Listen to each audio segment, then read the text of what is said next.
This is the tail of the tiny snail and the big blue humpback whale.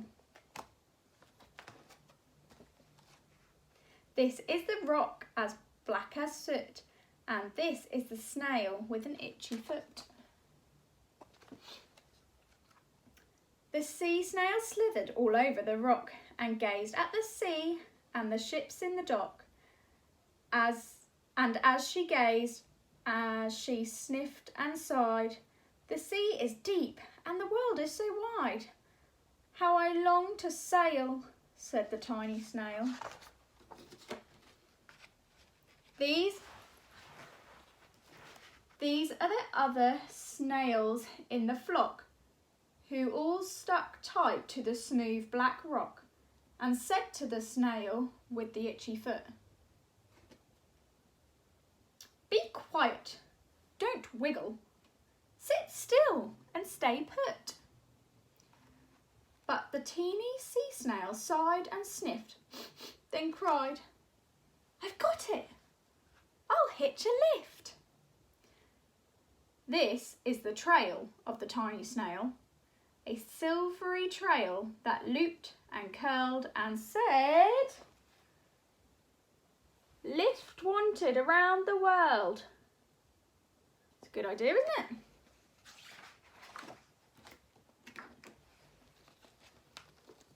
Here he comes, the big old whale.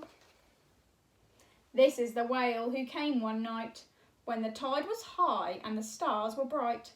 The humpback whale, immensely long, who sang to the snail a wonderful song of shimmering ice and coral caves and shooting stars and enormous waves. And this is the tail of the humpback whale. He held it out of the starlit sea and said to the snail, "Come sail with me." This is the sea, so wild and free, that carried the whale and the snail on the tail to towering icebergs and far-off lands with fiery mountains. These are the waves that arched and crashed, that foam and frolicked and sprayed and splashed the tiny snail on the tail of the whale. These are the caves beneath the waves, where stripy fish with feathery fins and sharks with hideous toothy grins swarm around the whale and the snail on the tail.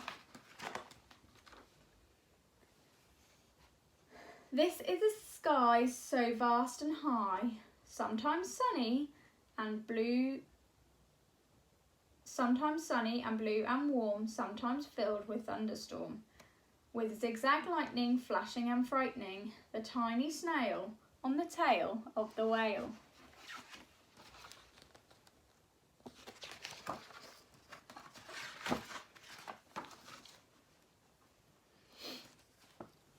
And she gazed at the sky and the sea and the land and the waves and the caves and the golden sand. She gazed, amazed by it all, and she said to the whale, "I feel so small."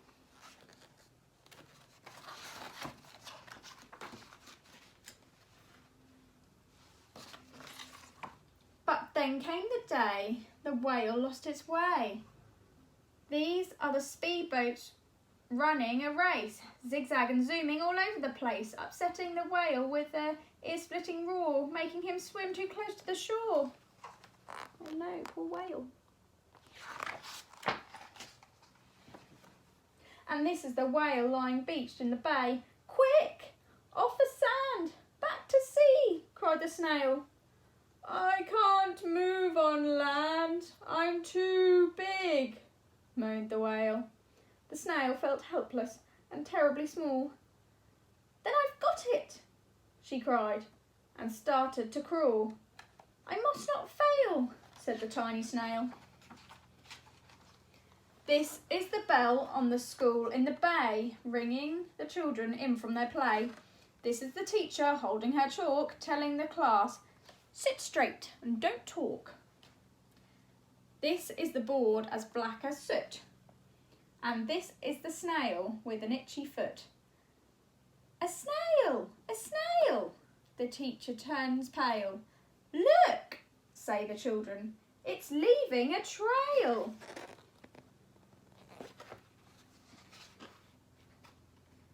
This is the trail of the tiny snail, a silvery trail saying, "Save the whale!"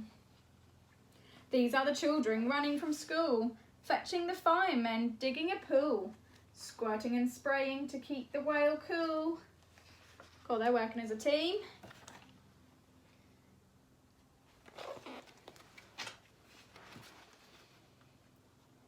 This is the tide coming into the bay, and these are the villagers shouting "Hooray!"